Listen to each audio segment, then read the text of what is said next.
So, if you don't know by now, I was originally scheduled to do Marvel 1602. However, after reading it, it is definitely a Thanksgiving or Columbus Day comic.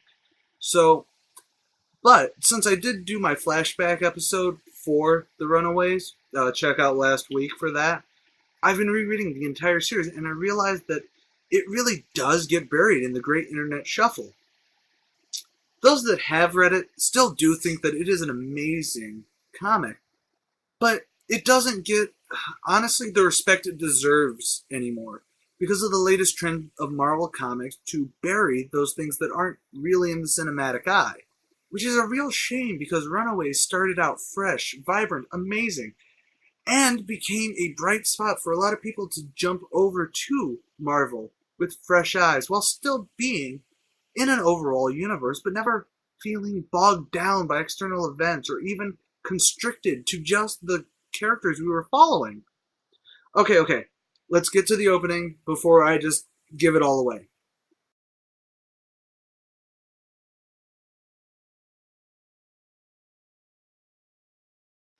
So we start with the first volume of the series, number 1 through 18, with the co-creators Brian K. Vaughan and Adrian Alphona on writing and pencils respectively. Brian K. Vaughan is still very prominent in comic books today, currently writing the Saga comic series for Image Comics. And Adrian Alphona is doing the art on the acclaimed Miss Marvel series with G. Willow Wilson. So the premise of the story is pretty simple. 6 kids who always have to hang out when their parents get together learn that the reason their parents get together is because they're secretly a society of supervillains. This leads to the youngsters running away from home and rather loosely becoming a superhero team to take down their parents. Who are the kids? Well, there's Alex Wilder, a smart child prodigy with mob boss kingpin type parents. Nico Minoru, a magic user with evil wizards for parents. Carolina Dean, the daughter of alien invaders, is a glowing solar-powered alien. Chase Stein, the jock son of mad scientists, he gets these awesome fire-controlling gauntlets, or fistigons. Molly Hayes, a super strong and durable mutant with telepathic parents. And finally, Gertrude Yorks, whose parents are time-traveling criminals. What's Gertrude's special power? She's mentally linked with Old Lace, a raptor from the 87th century. I know, technically not a velociraptor, but that's handled later. It's a pretty simple premise that gives a solid foundation for a story and then just piles on the greatness, with the characters interacting and learning about themselves as well as forming bonds and all that jazz, even having a vampire introduced for a storyline. But the whole thing goes sideways as we learn that one of them is a traitor, still feeling loyalty to their parents. On the day that their parents are set to destroy the world, the Runaways finally strike at them. At a cost, they win, losing Alex in more ways than one before the end. And what greatness comes out the other side? Well, they all get split up and become wards of the state, with some going to orphanages, boarding schools, foster parents, and even a mutant embassy, because this was back when there was an actual movement on the whole mutant rights thing. But all is not lost as they all sneak out of their prospective residences to meet up one last time to buck the system. And they still have this great adventure with rescuing Old Lace before they all realize that it's all better to stay together than live alone and fly off into the night, with a quote from James Dean. And all that would have been a great place to stop the series, with the characters finally having a family they can be proud of and want to be with, but being so popular and winning awards, and even with Vaughn and Alphona having new ideas where to take the characters, Marvel stepped up and said, let's do a second volume. And to start, it doesn't disappoint. The second volume is more of an ongoing. It begins with showing the new direction of the Runaways, finding kids like them and helping them out, though it rarely works out. But all that changes when a future version of Gertrude comes to the past to warn them about a new supervillain named Victorious before dying. So their new cause is to find the villain in the present to kill him, but that gets interrupted when Excelsior, an outreach program for young superheroes, ranging from Julie Powers of the Power Pack to Chamber of the X-Men. This leads to Victor, the young version of Victorious, actually joining the Runaways, and surprise, we learn his father is indeed a supervillain. It's Ultron! But Excelsior and the Runaways take him out rather quickly. Just another reason why Ultron should never be the focal point of an event or movie. So then Zavin the Skrull comes to our planet because he was arranged to marry Carolina to end a Skrull Megisdane conflict ranging for the last 15 years. It goes as well as one expects, but Carolina agrees to at least go to her home world, leaving the Runaways with a teary farewell. Then they get pulled over to New York City to help out Cloak, who is accused of nearly beating Dagger to death. Being both Cloak and Dagger are my all-time underrated characters, I may be biased in how much I love this storyline. But it's also a sort of crossover with the New Avengers, so we get to see some good character bits from Captain America and other non-Runaway characters. Plus, this story actually starts my personal favorite running gag of all time, with Molly Hayes sending Wolverine rocketing every time they meet. It's around here that the Runaways had a Free Comic Book Day issue crossover with the X-Men, which amounted to a brief scuffle for Molly. Though it doesn't really affect anything overall, it is kind of fun, though, to see Kitty Pryde and Gertrude just being all like, so, that's your team, huh? Yeah, that's your team, huh, too? Yeah. Back to the actual book. And what's this? Alex's old gaming buddies learn that he's dead, and assume that he was a good person, since that's how he talked about when he was writing in his journal. So, they try resurrecting him using the super evil book that the Pride had. It's a long story. But instead of getting Alex back, they get a younger version of Jeffrey Wilder, his father. So a new Pride is created, though the roster seems more fitting for a quest to Comic-Con, and they actually get the upper hand and kidnap Molly. But it's all good when Carolina makes a grand return. The team goes to the Griffith Observatory for a final confrontation with the new Pride. Yet again, the victory is bittersweet as they lose another member. This actually spirals Chase into leaving the Runaways and going to make a deal with the Gibberim, the giants that gave the Pride their vast powers. As much fronting as he does, he shows that he's still good at heart, but the Gibberim make sure he knows that the offer still stands. Actually, the confrontation with the new Pride really darkens Chase as a character, because he goes back to the Gibberim for clarification of the finer points of the contract, and the Gibberim explain about also adding that they only have 12 hours before they get banished from our realm forever. So, he makes the decision that he needs to be the soul to bring back Gertrude. However, the Gibberim cannot accept it because his soul would not be innocent if he would forfeit his own life like that. Thus, the Gibberim are beaten by the truest of evils. Technicalities. And here is when Marvel was going through their Civil War event, where the Superhero Registration Act was passed and all heroes had to be registered, retire, or go into jail.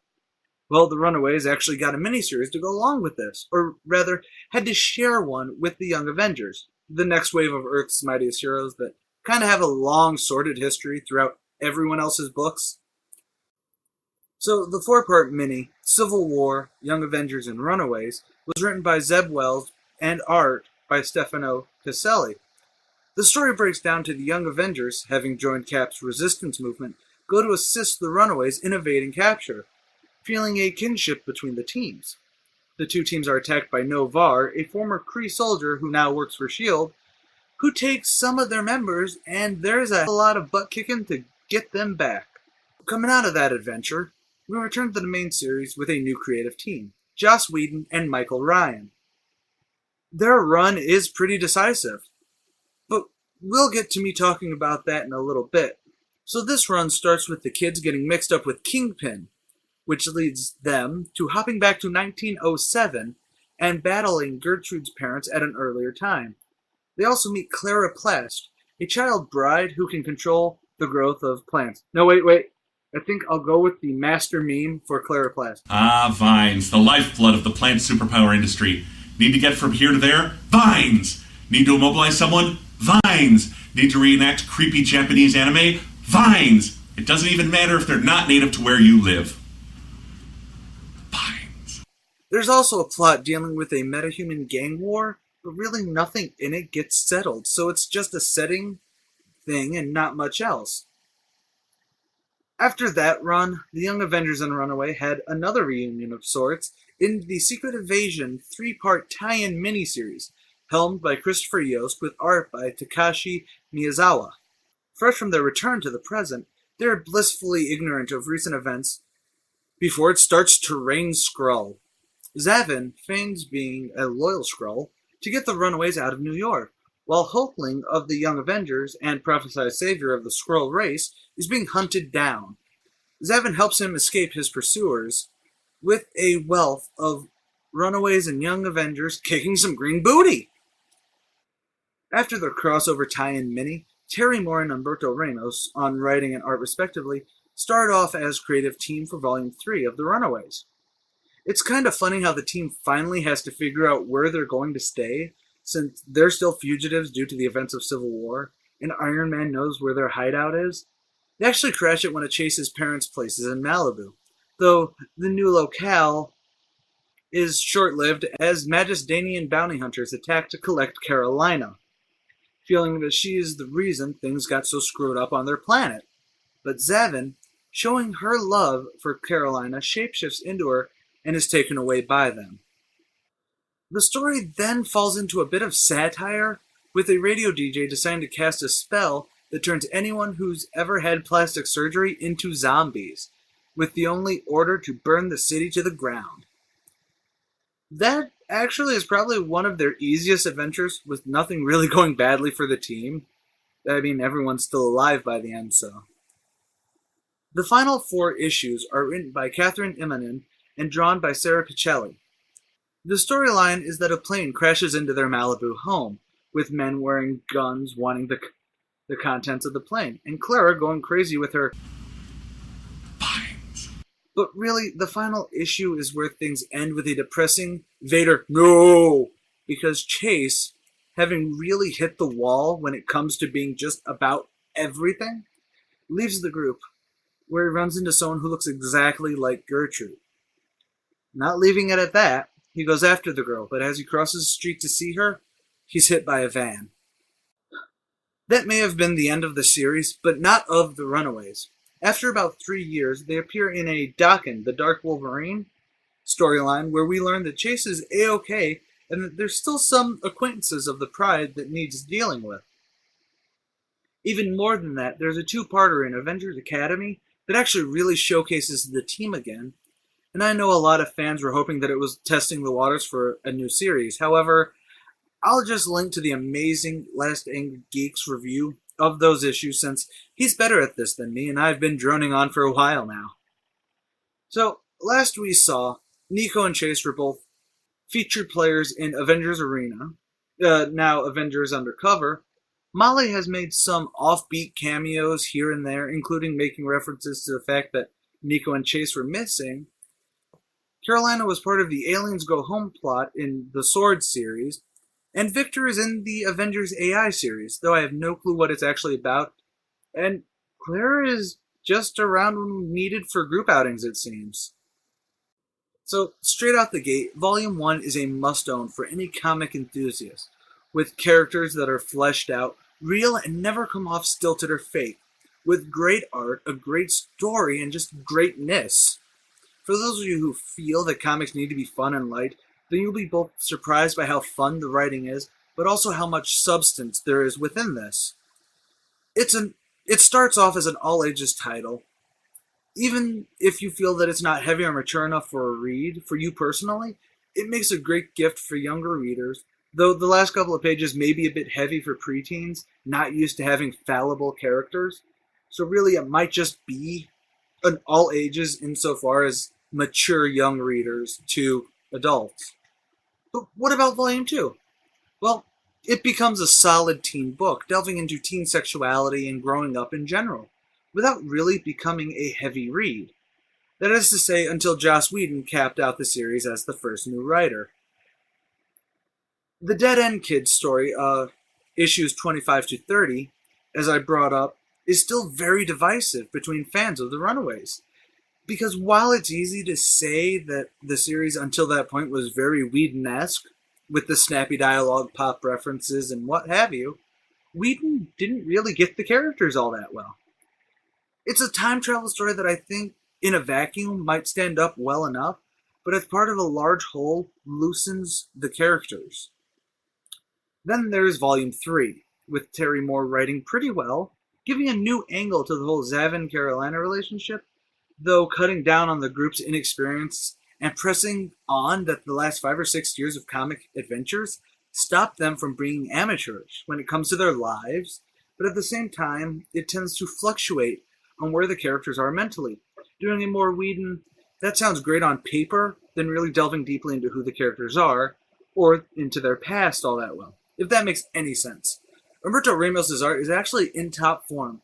While it does have a more cartoonier manga feel on several pages, it does have some great designs and overall feel that works really well with Moore's writing. I think Immonen and Pichelli's finale run was pretty well deserved. Though it's less well received than Vaughn's run, it's still a very decent ending to the series that deserves a bit more recognition than it did. Though the storyline itself does tend to be, where do we go from here? That was weak. But for a cap off of the team as a whole, it worked really well, and I think it deserves a little bit more recognition than it actually gets. With an entire title run, I think the best verdict, at least for Runaways, is to buy the trades for the first 2 volumes. Though I would say that starting at Whedon's run, read it first to see if you like it, and then buy it and follow that train for the rest of it. As for the event tie-in minis, I think they're worth a read, though only a buy if you like how they go, or if you're an obsessive-compulsive collector. With that, I'm the Archivist, and in 2 weeks, Binging on Comics will take a break to make room for Archives, where I'll be preluding the series with a discussion on the comic book ages. And see you then!